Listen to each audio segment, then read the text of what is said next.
स्वागत है education town में। यहाँ हम पढ़ाई को आसान और मज़ेदार बनाते हैं। आइए नए तरीक़ों से कुछ नया सीखते हैं और अपने सपनों के और करीब चलते हैं। कहते हैं जो सीखने की चाह रखते हैं उनके लिए हर मुश्किल आसान है। तो चलिए शुरू करते हैं आज का सफ़र एजुकेशन टाउन के साथ। एजुकेशन टाउन चैनल पर आपको हर तरह की सरकारी नौकरी की तैयारी के लिए वीडियो मिलेगी और इन विषयों की तैयारी आसान और समझने योग्य तरीके से करवाई जाएगी, जिससे आप किसी भी सरकारी परीक्षा में सफल हो सकें। आज अपनी पहली क्लास होगी जो इतिहास की होगी। तो मैं सबसे पहले आपको बताना चाहूँगा कि इतिहास मानव समाज के अतीत की घटनाओं, सभ्यताओं और संस्कृतियों का अध्ययन है, जो हमें भूतकाल से सीखने और वर्तमान को समझने में मदद करता है। तो सबसे पहले इतिहास को समझने के लिए इतिहास को दो कैटेगरी में या दो भागों में बांटा गया। एक भारत का इतिहास और दूसरा विश्व का इतिहास। हम चीज़ों को आसानी से समझ सकें इसलिए भारत के इतिहास को फिर आगे तीन भागों में बांटा गया। एक प्राचीन भारत, एक मध्यकालीन भारत और तीसरा है आधुनिक भारत। इसको तीन भागों में बंटने के पीछे कुछ कारण थे, जो कि इस प्रकार हैं। प्राचीन भारत, इसमें वैदिक काल साम्राज्य जैसे मौर्य और गुप्त साम्राज्य और धार्मिक ग्रंथों का उदय शामिल है। यह समय भारतीय संस्कृति, धर्म और विज्ञान के विकास का था। उसके बाद आता हमारे पास मध्यकालीन भारत। तो मध्यकालीन भारत के अंदर क्या हुआ, इस काल में मुस्लिम साम्राज्यों का उदय हुआ, जैसे कि दिल्ली सल्तनत और मुग़लों, और भारतीय समाज में उनके प्रभाव पर ध्यान केंद्रित किया गया। और तीसरा है जिसमें हम आज वर्तमान में हैं, जी रहे हैं, वो है आधुनिक भारत। इसमें औपनिवेशिक काल, ब्रिटिश शासन, स्वतंत्रता संग्राम और भारतीय स्वतंत्रता की घटनाएं शामिल हैं। यह काल सामाजिक और राजनीतिक बदलावों का गवाह है। हम अपने इतिहास की तैयारी लुसेंट जीके का पूरा निचोड़ करके करेंगे। मतलब एक तरह से हम कह सकते हैं कि इन वीडियोज़ के अंदर हम पूरी की पूरी लुसेंट जीके को डिकोड करेंगे। और सबसे पहले आज हमारा टॉपिक रहेगा प्राचीन भारतीय इतिहास का। सबसे पहले मैं आपको बता देता हूँ कि महाकाव्य और पुराणों के अनुसार भारतवर्ष नाम भरत के नाम पर पड़ा था और इसे भरत का देश भी कहा जाता है और इसके निवासियों को भारतीय या फिर भरत की संतान कहा जाता है। तो सबसे पहले हम बात करते हैं महाकाव्य और पुराणों की। तो महाकाव्य और पुराणों के अंदर हमें दो तरह के व्रत देखने को मिलते हैं। पहला व्रत है जो राजा दुष्यंत और शकुंतला का पुत्र था, जो कि बहुत पराक्रमी वीर था। और दूसरा व्रत था विष्णु अवतार, जो कि श्री राम का भाई लक्ष्मण था। लेकिन हमारे भारत का नाम जिस भरत के नाम पर पड़ा वो राजा दुष्यंत और शकुंतला का पुत्र था। उसके बाद इंडिया शब्द या इंडिया जो नाम है अपने देश भारत को यूनानियों ने दिया और हिंदुस्तान नाम मुस्लिम इतिहासकारों ने दिया। इतनी बात समझ में आई। अब हम बात चर्चा करेंगे कि हमें प्राचीन भारत की जो जानकारी है उसके हमारे पास सोर्स क्या है, स्रोत क्या है। तो उसका सबसे पहले हमारे पास सोर्स या जो स्रोत है वो है धर्म ग्रंथ, रिलीजियस स्क्रिप्ट्स। दूसरे है ऐतिहासिक ग्रंथ, हिस्टोरिकल स्क्रिप्ट्स। और तीसरा है हमारे पास विदेशियों का विवरण, रिकॉर्ड्स ऑफ फॉरनर। और फोर्थ है हमारे पास पुरातत्व संबंधी साक्ष्य, आर्कियोलॉजिकल एविडेंस। तो सबसे पहले आज हमारा जो मेन मुद्दा होगा वो होगा धर्म ग्रंथ, रिलीजियस स्क्रिप्ट्स। तो सबसे पहले हम जिक्र करते हैं धर्म ग्रंथ का और ऐतिहासिक ग्रंथ का। तो धर्म ग्रंथ के अंदर आते हैं वेद, ब्राह्मण ग्रंथ, पुराण, वेदांत, उपनिषद, स्मृति ग्रंथ, धर्मसूत्र, अरण्यक। ये जो 8 चीज़ें मैंने बताई ये सारी आती है वैदिक साहित्य के अंदर। और इसके अलावा दो चीज़ें और बच गई है जो धर्म से संबंधित है, जैन साहित्य और बौद्ध साहित्य।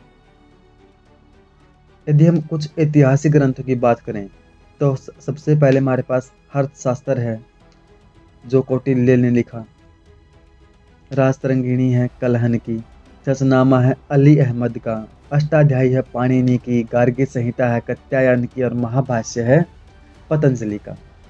आपको विश्वास नहीं होगा कि मेरा एमटीएस एग्ज़ाम जो भी अक्टूबर में हुआ है उसके अंदर ऐतिहासिक ग्रंथ के शुरुआत वाले 2 पॉइंट देख लो आप, पहला अर्थशास्त्र वाला और दूसरा राजतरंगिणी वाला।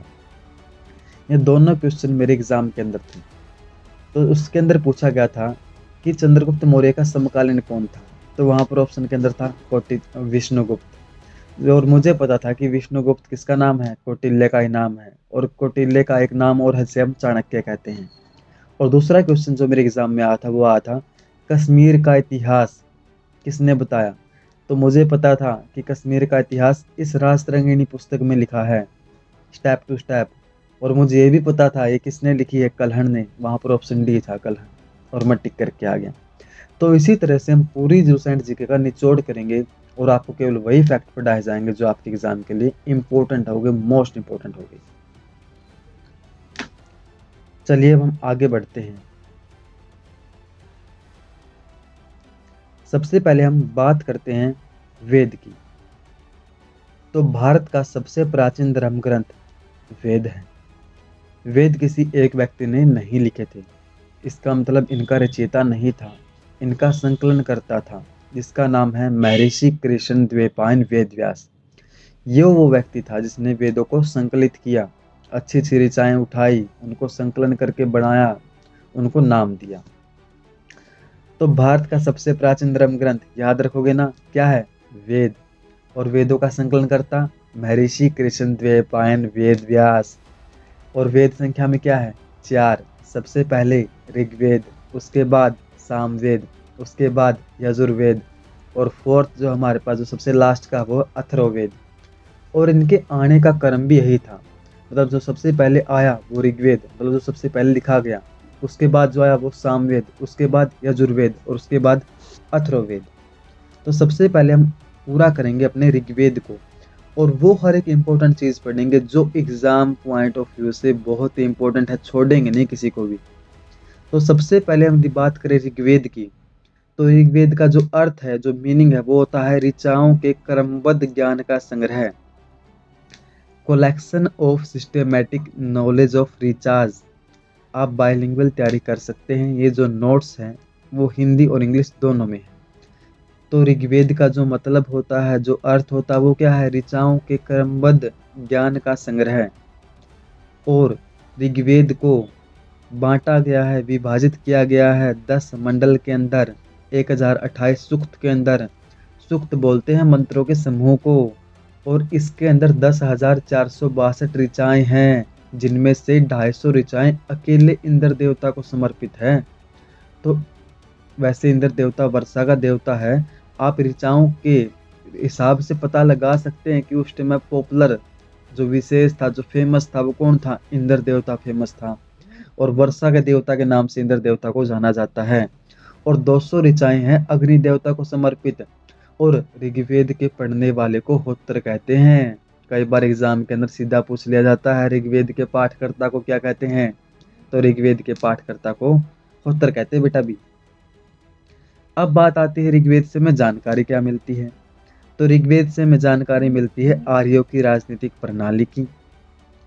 ऋग्वेद के से जो हमें जानकारी मिलती है, सबसे पहले है आर्यों की राजनीतिक प्रणाली। उसके बाद ऋग्वेद के अंदर मैंने बताया आपको कि 10 मंडल हैं, 10 नहीं याद रखने, 10 के अंदर से जो इम्पोर्टेंट मंडल हैं वो याद रखने पड़ेंगे, और उन मंडल के अंदर क्या हुआ आपको वो भी याद रखना पड़ेगा। तो सबसे पहले हम बात करते हैं ऋग्वेद के तीसरे मंडल की। तो ऋग्वेद के तीसरे मंडल में गायत्री मंत्र लिखा गया है, और गायत्री मंत्र सभी आप जानते हैं, ओम भूर्भुवः स्वः तत्सवितुर्वरेण्यं भर्गो देवस्य धीमहि धियो यो नः प्रचोदयात्। तो ऋग्वेद के तीसरे मंडल में एक गायत्री मंत्र लिखा गया था, जो कि विश्वामित्र ने लिखा था। इसके 2 कार्य थे। सबसे पहला लोगों को आर्य बनाने के लिए गायत्री मंत्र का उच्चारण करवाया जाता था। और दूसरा, सूर्य देवता का एक रूप था सावित्री, ये उनके लिए भी लिखा गया था। ऋग्वेद के तीसरे मंडल में हमें गायत्री मंत्र का उल्लेख मिलता है, ये बात आप हमेशा याद रखेंगे। ऋग्वेद का 7वां मंडल जो कि मोस्ट इम्पोर्टेंट है, वो सीधा पूछेगा आपसे एग्जाम में कि 10 राज युद्ध का वर्णन कौन से कहाँ मिलता है, तो ऋग्वेद में मिलता है। ऋग्वेद कौन से मंडल में मिलता है? 7वें मंडल में हमें 10 राज युद्ध का वर्णन देखने को मिलता है। ऋग्वेद के 8वें मंडल में हाथ से लिखी गई ऋचाएं हमें मिलती है, जिन्हें खिल कहा जाता है। 9वें मंडल में सोम देवता का उल्लेख है, और सोम देवता वनस्पति का देवता होता है बेटा भी। ऋग्वेद के 10वें मंडल में हमें 4 तरह के समाज को दिखाया गया है। 4 तरह का समाज, ब्राह्मण, क्षत्रिय, वैश्य, शूद्र, और इनके लिए एक किताब लिखी गई है जिसका नाम है धर्मसूत्र। और इस धर्मसूत्र किताब के अंदर बताया गया है कि किस वर्ग के कौन कौन से कर्तव्य है, क्या क्या काम है। या आप बेटा भी आप स्लाइड से आसानी से समझ सकते हैं। अब हम बात करते हैं सामवेद की। तो सामवेद कैसे आया? सामवेद आया ऋग्वेद से। ऋग्वेद से कैसे आया? ऋग्वेद में जो मंत्र ऐसे थे जिनसे लय बनती थी, जिनको गाया जा सकता था, उनको ही तो संकलित करके सामवेद में लिखा गया। तो सामवेद क्या है? गाए जाने वाली ऋचाओं का संग्रह है, समूह है। और सामवेद को ही भारतीय संगीत का जनक भी कहा जाता है। और सामवेद के पाठकर्ता को कहते हैं उद्रार्थ, जबकि हमने पढ़ा है ऋग्वेद के पाठकर्ता को कहते हैं होतर। ये डायरेक्ट पूछेगा, आपसे याद रखना इनको बेटा भी। 3 ही मेन पॉइंट है सामवेद के। अब हम बात करते हैं यजुर्वेद की। तो यजुर्वेद के अंदर क्या है? वैदिक कर्मकांड के नियम है, यज्ञ और हवन से संबंधित बातों को दिखाया गया है। और यजुर्वेद के पाठकर्ता को कहते हैं बेटा भी अध्वर्यो। और इसकी विशेषता ये है बेटा भी कि ये एक ऐसा एकमात्र वेद है जो गद्य और पद दोनों में है, जिसके अंदर गद्यांश भी है और पद्यांश भी है। तो बेटा भी मेरे साथ रिवाइज कीजिए। ऋग्वेद के पाठकर्ता को कहते हैं होतर, सामवेद के पाठकर्ता को कहते हैं उद्रार्थ, और यजुर्वेद के पाठकर्ता को कहते हैं बेटा भी अध्वर्यो। अब जो हमारा सबसे लास्ट का वेद है वो है अथर्ववेद, जो सबसे लास्ट में लिखा गया था। अब हम उसके बारे में पढ़ते हैं। तो अथर्ववेद लिखा था अथर्वा ऋषि ने। आप कह सकते हैं कि अथर्ववेद का रचयिता था अथर्वा ऋषि।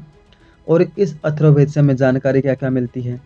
रोग निवारण, तंत्र मंत्र, जादू टोना, विवाह, इन सब चीज़ों की जानकारी मिलती है अथर्ववेद से।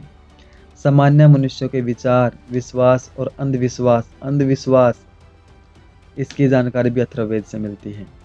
और ये तीसरा पॉइंट है जो बेटा भी ये इम्पोर्टेंट है। सभा और समिति, प्रजापति की 2 पुत्रियां हैं, ये कहाँ लिखी गई है? अथर्ववेद के अंदर लिखी गई है।